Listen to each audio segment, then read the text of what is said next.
Good evening and welcome to Mining the Riches of the Parsha. Tonight is Thursday night, April 4th, 2024. I want to start with last week's Torah portion, the special portion that we read, Parshat Parah, the reading of the Parah Aduma, the Red Heifer. You'll remember that was a ritual that included a calf, a heifer, that was completely reddish in color, and it was prepared in a very specific manner.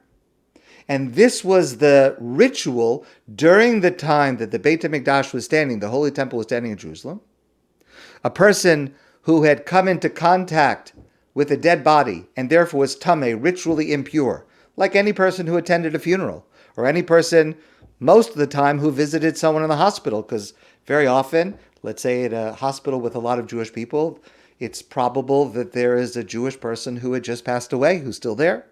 So we all consider ourselves ritually impure. But if you want to go into the Beit HaMikdash, for example on Pesach, or you want to partake of the Karban Pesach, the Paschal offering, you had to be tahar, ritually pure. And the only way to do that was through a 7-day ritual that involved this Parah Aduma. So we read this portion last week. I spoke about it before as a way of kind of announcing Pesach is coming. It's now just over 2 weeks until Pesach, so it's time to get ready. But there's a tremendous paradox about the way this ritual was operating. Because if a person was tameh, ritually impure, this is the only process they could use to get out of that status, to become ritually pure, to be able to enter the Beit HaMikdash, to be able to partake of the Karban Pesach. So it caused the person to go from impure to pure. However, the Torah says the Kohen who was doing this for the other person, the Kohen who was tahar, ritually pure, became impure, tameh, by doing this ritual. And the paradox is, how can it be that there is a ritual process that makes the impure pure, but makes the pure impure? It's a paradox. It's a contradiction. Our rabbis tell us that concerning this, the verse, the pasuk in Koheles, in Ecclesiastes, written by Shlomo HaMelech, King Solomon, the wisest of all men. I tried to understand with my wisdom. I said I will figure it out, but it is still distant from me. Shlomo HaMelech says, I couldn't figure it out. I just don't understand. How could it be that it makes an impure person pure and a pure person impure? How can it work like that? The Medrash, our rabbis in the Medrash further say that God said directly to Moshe, I'm going to explain it to you, but you are not to tell anybody else. And I am going to hide the reasoning from all of humanity. It's going to be a mystery. No one else is going to know. In other words, God made a conscious decision to keep the mystery of the Parah Aduma hidden from all of humanity. Shlomo HaMelech in his wisdom should have been able to figure it out, but he couldn't. But God said to Moshe, there will come a time in the future when I will reveal the understanding and everyone will understand. Why would God do such a thing? I mean, is God trying to prove that he's smarter than we are? Is this some kind of a game where God says, here it is, but I'm not going to tell you why, and you're not going to be able to figure it out? So I want to share with you the insight of a famous commentator known by the name of his work, the Be'er Yosef. He says as follows. This passage of the Parah Aduma means to teach us a very important lesson. And the lesson is, in life, there are things that are inexplicable. There are things in life that happen that we just do not understand. And every one of us comes across things multiple times, perhaps a day even. Things that happen without any apparent logic, any apparent reason. And so God wants to teach us with this one mitzvah that this is emblematic of all of life. For example, the famous question of theodicy, Tzadik v'Ralo, Rasha v'Tovlo. How could it be that a person who is righteous, who does what God commands, and then they suffer? They suffer from illness, they suffer from poverty, they suffer from terror attacks or anti-Semitism. Rasha v'Tovlo. And it could be, we see it all the time, people who are wicked, people who are evil, people who are mean, and they're doing just great. They're having a good time. How does that make sense? The answer that we have to that question is Parah Aduma.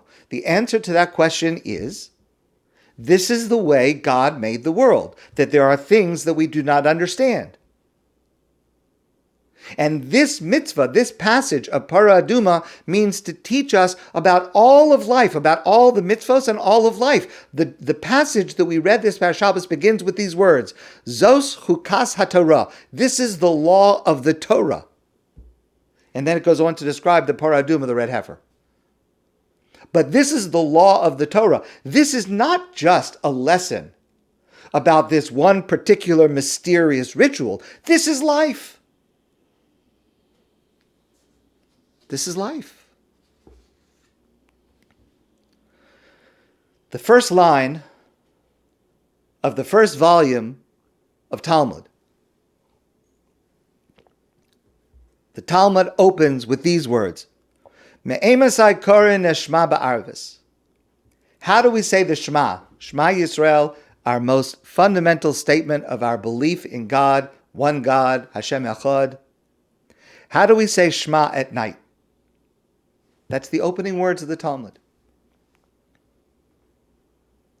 How do we affirm our belief in God to be able to say Shema Yisrael in the darkness of pain and persecution, both national and personal? We do it, but how? This is one of the heaviest questions we face, especially today.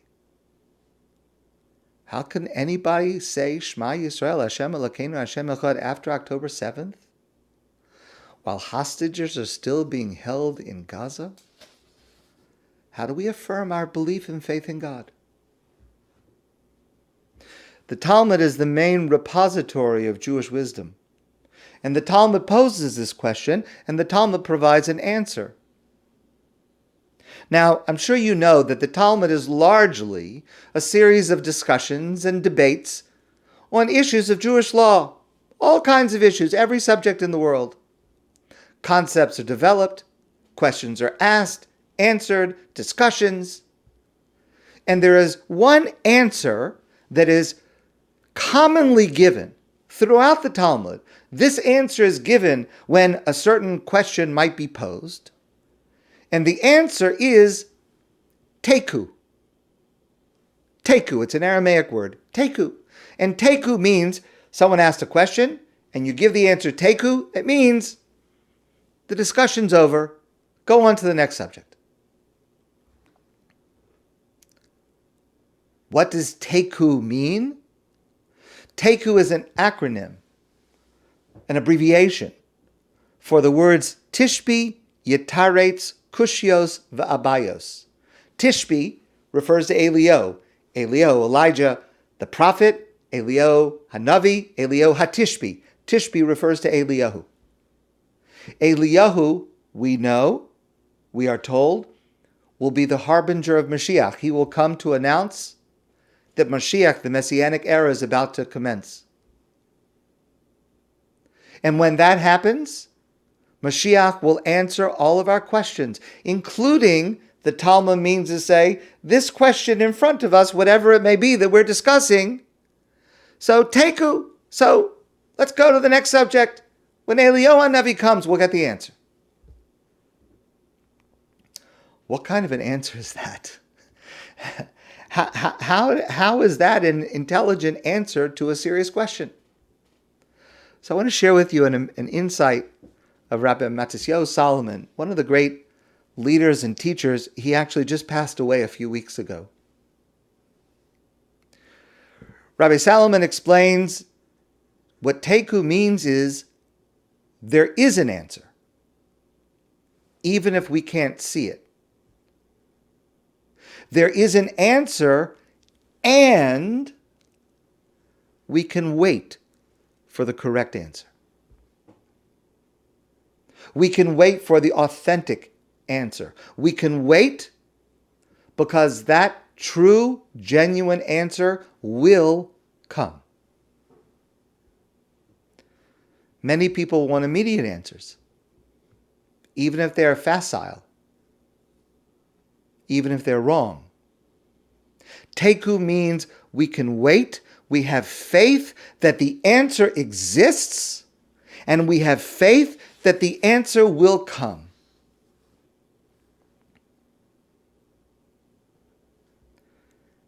Do you ever feel sometimes like Job, Eov, the Torah's paragon of a man afflicted with undeserved suffering? Sometimes I do. Sometimes I feel like that. Many of us sometimes feel like that. That somehow we're being unfairly singled out for things that we just don't deserve. And in those times, I am utterly baffled. With whatever it is that I know, I have just no way to understand why is this happening. And it causes an anguish in the dark hours of the night. But I have a promise. I have a promise for me, and if this happens to you, I have a promise for you. Teiku. What is the answer to your question, to my question? I don't know. Why can't you or I know the answer to this question we are agonizing over? I don't know that either. When will I know the answer to this question? I don't know that either. But there is an answer. And you will get an answer, and I will get an answer. And as unrealistic and improbable and perhaps even offensive it may sound to you, when that answer comes to you, you will think it is a good answer. It is the perfect answer. That's the promise of Teiku. But until then, we wait with patience, with confidence, with humility. Teiku. The answer exists. It's coming. And we wait. To my mind, the biggest question of the Holocaust is not how could it happen, which is a very, very difficult question. And not even how could God allow it to happen, which is an even more difficult question. But what confounds me more than any other question about the Holocaust is, how did anyone survive with their belief in God intact? How is it that there were any religious Jews at all after the Holocaust? I just don't understand that. So I want to tell you this story. Rabbi Chaim Shmulevitz was a great, great scholar and teacher. He was the head of the Mir Yeshiva. Passed away about just over 40, almost 45 years ago. He once spoke to a man, a religious Jew, who had survived the Holocaust. And he said to this man, how is it that you underwent the most horrible, inhumane, cruel experience of 5 years with hard labor and torture, and you came out believing in one God. How is it possible? How is it possible that you could come out of the Holocaust and still have a love for God? Ahavas Hashem. How is it possible? How did you do it? And this man said to him, the Nazis deprived us of every opportunity to perform a mitzvah. We couldn't keep Shabbos. We couldn't keep kosher. We couldn't learn Torah. We couldn't pray. We were taken out early in the morning, marched to the forest, worked all day, came back late at night. But there was one mitzvah.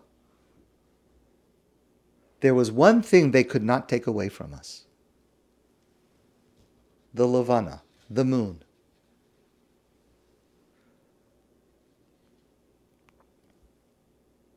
Because you can see, just by looking up in the sky at night, what cycle of the moon you're in. And you can see, just by looking up, when there is a new lunar cycle.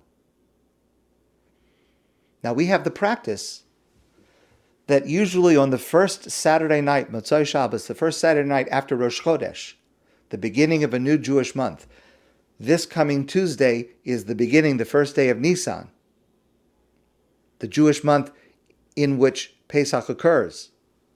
That means 2 weeks from Tuesday, Monday night, is the first Seder.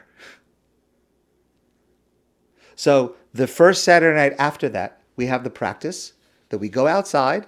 We did this on Purim night, actually, at a dath, before we read the Megillah. We go outside, we see the moon in its new phase, the new moon, and we say a bracha, a blessing. And the bracha goes like this. Baruch atah Hashem Elokeinu melech haolam, blessed are you, God, King of the universe, asher b'mamaro bar shchakim, with your utterance you created the heavens and the planets and the stars and the moons. V'lalvana omar, shetischares ateres tiferes lamuse batan, and to the moon, you, God, said that the moon will renew itself as a crown of splendor for the Jewish people, shehem asidin liishchadish kamosha, that they will be renewed just like you, the moon. Baruch atah Hashem, blessed are you, God, mechadesh chadashim, you renew the months and the cycles of the moon. This man said, we could see the new moon, and we could say that bracha. We had no other mitzvah. We had nothing else to support us, to maintain us spiritually. But that was enough. That was enough to sustain us no matter what happened to us. We didn't understand why this was happening to us, but we knew our belief in God would be renewed. We knew that the Jewish people would be renewed, as improbable as it seemed under those circumstances. Just like the moon is renewed, the Jewish people is renewed. And in spite of how absurd it sounded in the context that we were, at that moment, that was enough for us. Teiku. We didn't understand why. We didn't know when we would get an answer, but we knew that there was an answer. We knew that the Jewish people would be renewed, and that was enough. I was able to maintain my faith, he said, with that mitzvah alone. Zos chukas haTorah. This is a law underpinning the entire Torah. The Paraduma teaches us. Teiku. We don't understand it. We can't understand it. But there will come a time when we will. And until then, we have the faith to wait.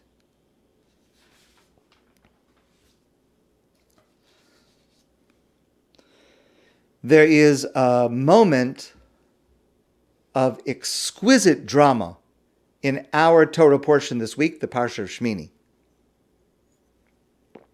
But it's subtle, and it requires some effort to appreciate it. And the climax, the dramatic moment, is this verse, this pasuk. Vatetze eish milifnei Hashem, and a fire came from heaven, from God. Vatochal al hamizbeach, and it descended onto the altar. Es ha'olav es ha'chalavim, and it consumed the sacrifices that had been placed there. Vayar kol ha'am vayaronu, and all of the people, the Jewish people, saw this, and they were exultant. They were overjoyed, vayiplu al panehem, and they fell down on their faces in awe and reverence and gratitude that God accepted the offering of the Jewish people. God made his presence imminent. Everyone saw it. That's the climax. Now, but to understand the heightened emotion of that moment, to understand the drama of which that's the climax, let's just review very briefly the chronology of building the Mishkan, the sanctuary that moved with the Jewish people through the desert and later became the Beit HaMikdash, the Holy Temple in Jerusalem. So in the first year after leaving Egypt, the Jewish people come to Mount Sinai, receive the 10 Commandments from God. Moshe goes up the mountain. After 40 days, the Jewish people build the golden calf. Terrible, terrible. After that debacle, Moshe is able to get God to forgive the Jewish people. Moshe comes back down with a second set of luchos, a second set of tablets on which are inscribed the 10 Commandments, the Aseret Dibros. That day is Yom Kippur, and the first mitzvah that the Jewish people were commanded to do starting the next day, the day after Yom Kippur, is to build the Mishkan, to build this sanctuary. God says, V'asu li migdash v'shachanti b'socham, make for me a sanctuary, and I will dwell among you. So, the Jewish people got to work. They started to gather the material that they needed, the gold, the silver, the linen, all the different materials. And they started the work. And finally, the Mishkan was finished on, interesting date, Chav Hei Kislev, the 25th day of Kislev. Centuries later, that day would be the first day of Hanukkah, which is actually not the dedication, but the rededication of the Beit HaMikdash. But the work for the Mishkan was finished on that day. Okay, somewhere in December. They finished it. But it wasn't used. Imagine the anxiety of the Jewish people. We thought God forgave us. We did what God asked. Why isn't God responding by having us set up and use this Mishkan, this sanctuary that God commanded us to build? Is it possible that we were not really forgiven by God for the golden calf? Is that what's happening? But then why did God tell us to build this thing if it's not going to be used? And that anxiety, that worry continued to build through the Jewish months of Kislev, and then Teves, and then Shvat, until the end of Adar. Just nothing is happening. Imagine what the Jewish people must have been thinking. Why is nothing happening? Why doesn't God respond to the work that God commanded us to do, that we did according to what God commanded? Finally, Moshe sets up the Mishkan and offers sacrifices, but they are not accepted by God. Imagine Moshe Rabbeinu, the greatest leader, and his sacrifices are not accepted by God. What's wrong? And Moshe does this for 7 days. And not one of those sacrifices is accepted by God. On the 8th day, and that's the beginning of our Torah portion, Vayehi b'yom Shmini, and it was on the 8th day. Now, on this day, Aharon is going to take over. Moshe had been offering the sacrifices the first 7 days. They were really kind of the off-Broadway previews. And now we're in business. Vayehi b'yom Shmini, kara Moshe la'Aaron. Moshe now called to Aaron and said to him, Kach lecha egel ben bakar lechatas, v'akrev lifnei Hashem. Today, you start offering the sacrifices, because Aaron is a Kohen. Aaron and his descendants are the one that will offer the sacrifices for the next number of centuries. Vayomer Moshe, and Moshe says to Aaron, Zeh hadavar asher tziva Hashem tasu, this is what God has commanded you to do, v'yera alechem kvod Hashem, in order for God to respond, to accept your sacrifices. So Moshe is telling Aaron, this is the point, this is the plan. You're starting today. You're going to offer the sacrifices, Aharon, and now we're going to have the response that God is going to respond and accept the sacrifice.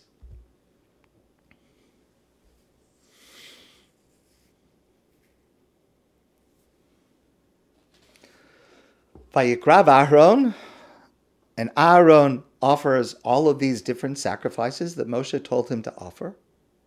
Kasher tziva Moshe, just like Moshe had told him to do. And nothing happens.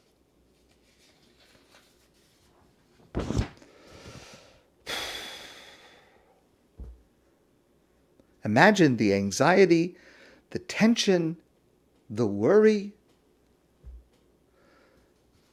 until all of a sudden,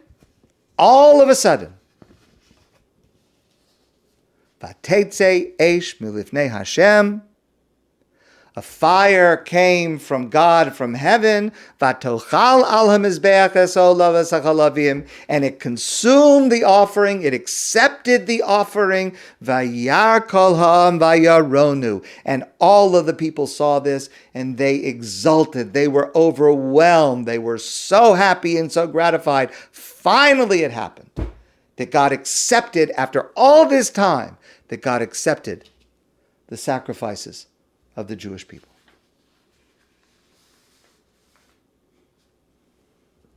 Why now? Why was it this moment? Why was there such a long delay? What caused God to respond at precisely this moment to accept the sacrifice? There is a verse I omitted.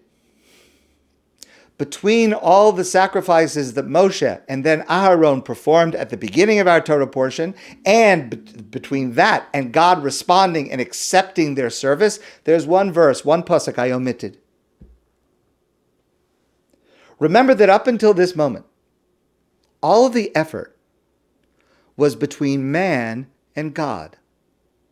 People collected material for God. People built objects for God. Moshe assembled them for God. Moshe and Aaron sacrificed offerings for God. All of that service to God was important, and it's important now. We have to serve God, yes, obviously. But it was lacking one element. The verse I skipped, Vayisa Aharon es yadav el ha'am, Aharon raised his hands in front of the people, Vayevorachem, and he blessed them. That's the element that was missing. The concern and caring for each other expressed by Aharon's blessing at that moment, and only at that moment and not a moment earlier. Vayera kvad Hashem al kol ha'am. God consumed and accepted the offering, and the entire Jewish people saw it, Vayaronu, and they were exultant. There can be no service to God that does not include service and caring and blessing each other. This Shabbos, in addition to a special portion that we will read called Parshat HaChodesh. This Shabbos we say the Birchas HaChodesh, the blessing for the new moon. The Shabbos before Rosh Chodesh, we say this prayer. This coming Tuesday is Rosh Chodesh, the beginning of the Jewish month of Nisan. The Shabbos before, we say this prayer. And in this prayer, we express everything that we want from God in the coming Jewish month that begins this Tuesday, the month of Nisan. And we say, Yiratzon Mefanecha, may it be your will, God.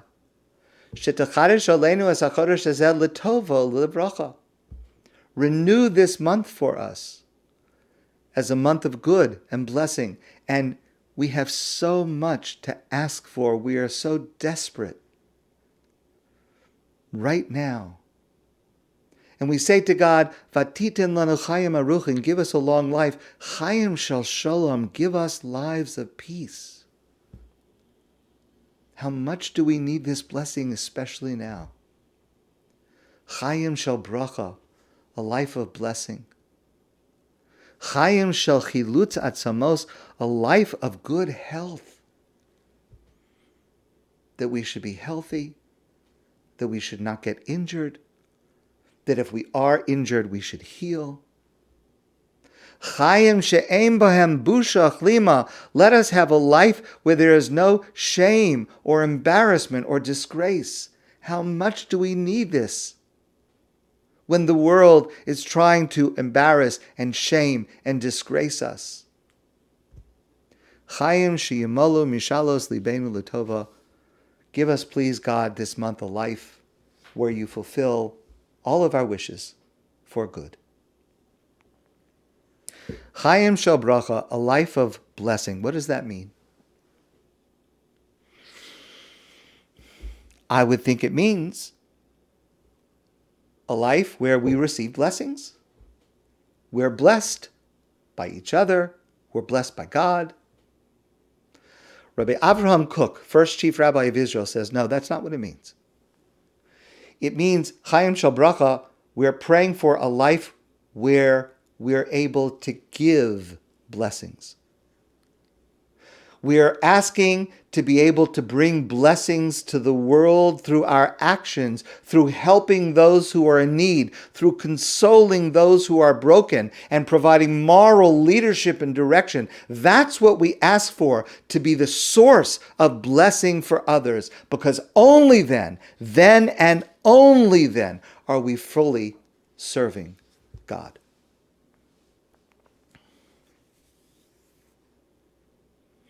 I want to share with you a powerful insight from Rabbi Jonathan Sacks, a blessed memory.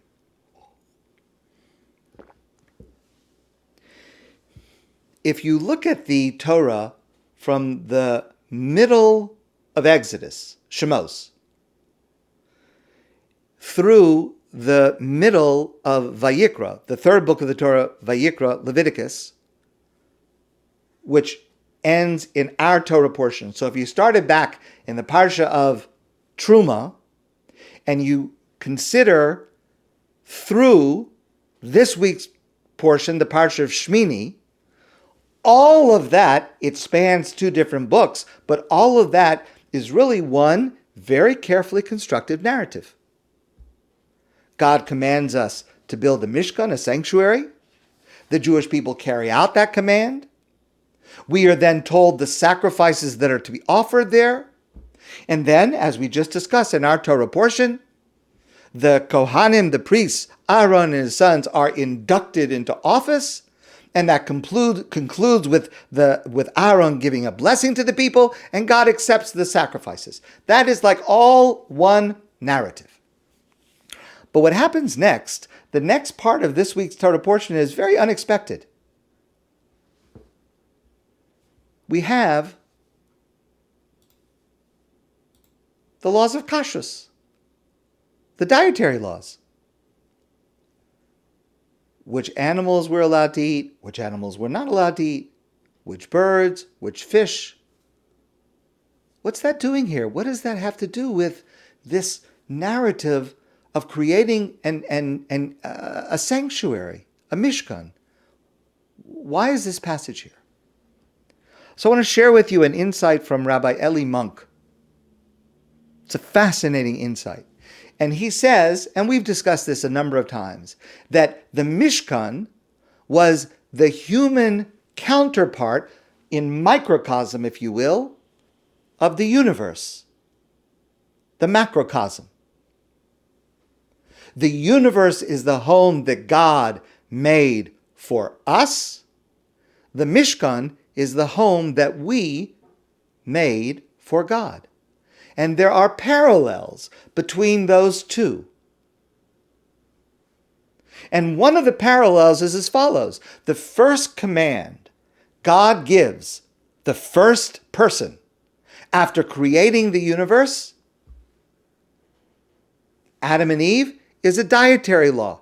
God says, the beginning of Bereshit, the beginning of the Torah, from any fruit of the tree in all of the Garden Eden, you can eat it.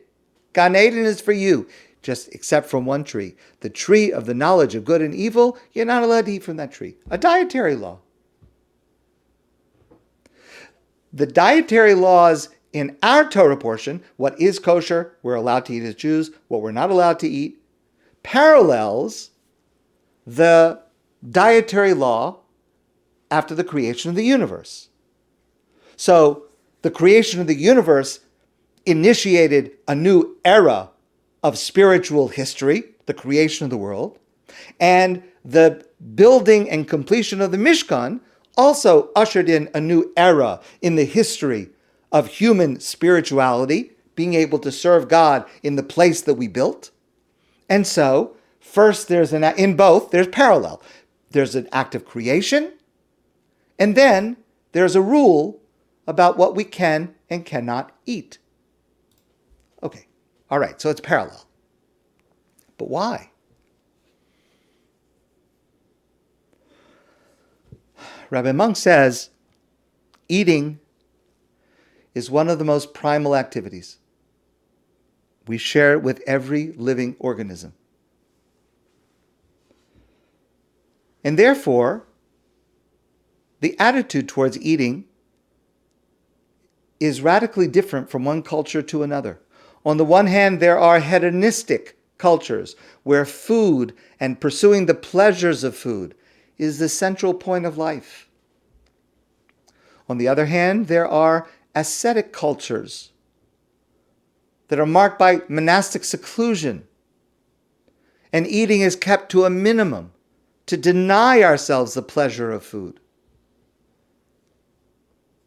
The former emphasize the body, the latter emphasize the soul. Judaism rejects both of those.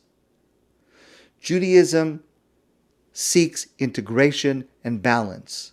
We are body and soul, and therefore the Jewish imperative is neither hedonistic nor ascetic, but transformative. We're commanded to sanctify the activity of eating. From the dietary laws, we come to kedusha, to holiness, to sanctification.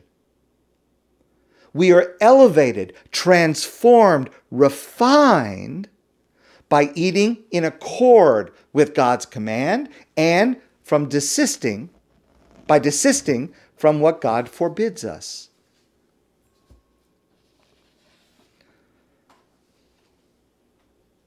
Concludes Rabbi Sacks, in our Torah portion, with this new covenant between God and the Jewish people of serving God in the Mishkan, we begin a new chapter in history. It's not yet the Garden of Eden, but the construction of a symbolic home for God's presence on earth. Something new has begun. And one sign of that is the fact that we are not permitted to kill every life form for our own food. Some species must be protected. Some species must be left unsubjected to our desires.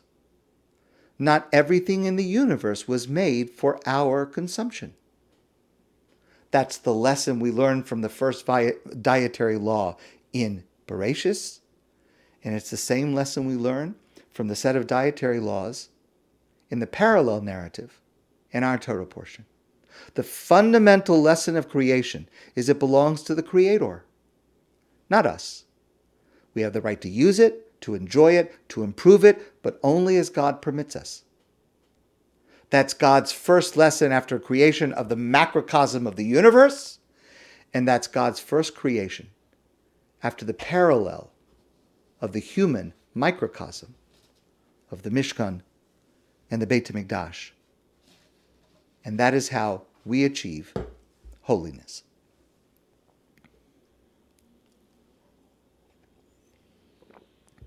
I shared with some of you a number of weeks ago the heartbreaking and inspiring story of Rabbi Doron Perez and his family in Israel. The Perez family had 2 sons in the IDF. On October 7th, one son was seriously injured, sent immediately to the hospital. The other son was missing.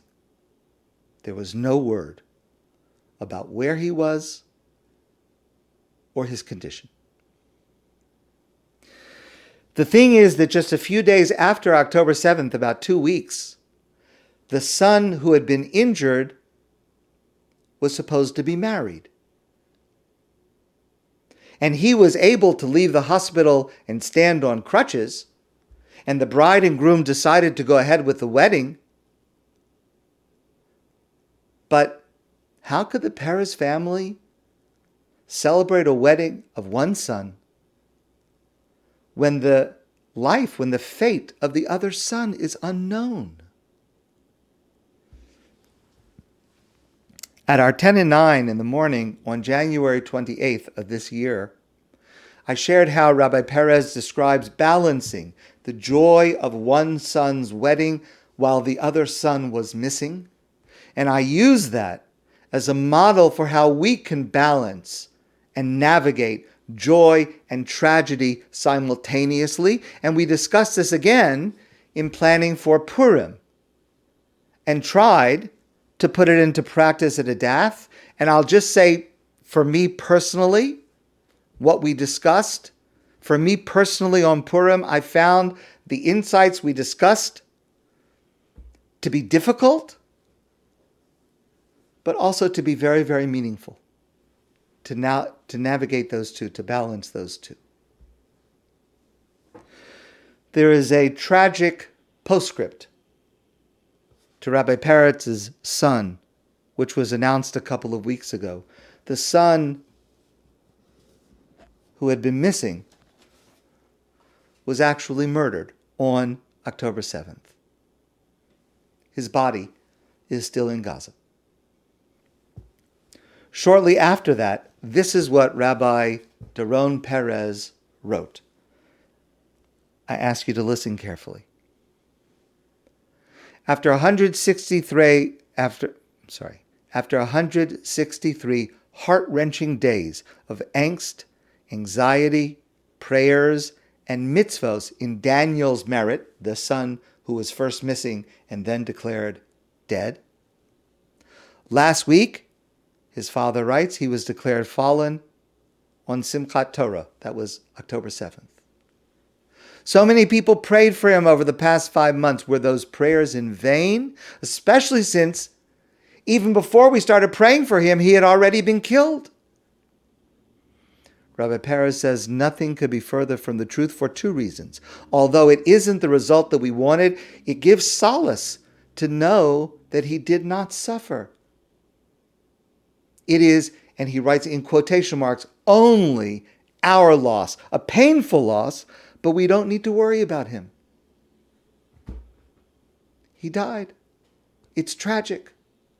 But we don't have to imagine, as we do for all the others, what in the world must be happening to them. Prisoners, hostages in Gaza, we can't even imagine. Additionally, he says, we also prayed for Daniel amongst all the hostages, and there are so many other hostages, and therefore we were never only praying for Daniel. Our prayers were not in vain. They're for all the hostages. Moreover, prayer is something which changes us first and foremost. The word for prayer, lehitpalel, is reflexive. We've discussed this before. It's not only about impacting the world, but first it impacts us. Once we change ourselves, we can change the world. And that is what has happened. The barriers between people have come down. Am Yisrael, the Jewish people, has become one like never before in memory. The acts of kindness, the challah, the mitzvos, the prayers, we have changed and become closer to God and each other. And that lasts forever. What an amazing expression of faith amidst the horror of tragedy. I want to share finally one last story. I told this story at a daf this past Shabbos. I think it's worth repeating. Aviad Cohen was killed while fighting Hamas terrorists on October 7th. He left behind a wife and children, now a widow. None of us can even imagine what this woman is going through. And then Purim came. And for all of the angst that we have discussed and talked about and planned for about how are we going to have a joyous Purim when the terrible thing's happening, we cannot even imagine what Purim must be like for someone like Mrs. Cohen, having just lost her husband on October 7th. So on Purim Day, she put a sign on her door.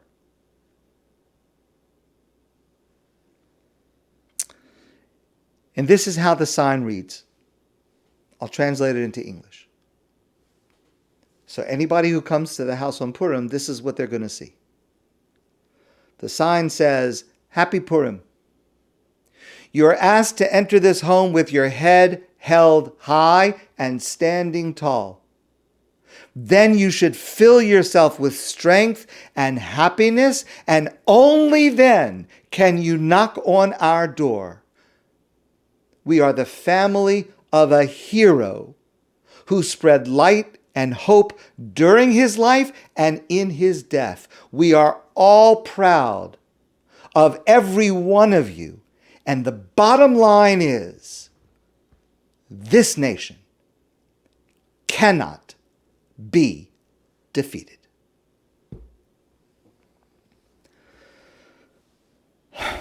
My friends, I wish you a beautiful evening and a great Shabbos. And I look forward to seeing you all soon in person.